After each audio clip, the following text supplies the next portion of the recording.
कलयुग में जन्मी कोई शक्ति इसे रोक नहीं सकती।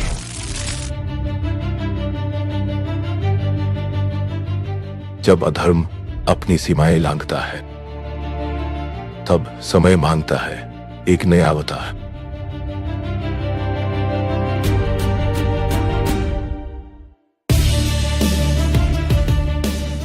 इस बार युद्ध सिर्फ राक्षसों से नहीं। कहते हैं तू देवों का अवतार है, पर मैं वो पाप हूं जिसे खुद देवता भी नहीं मिटा पाए।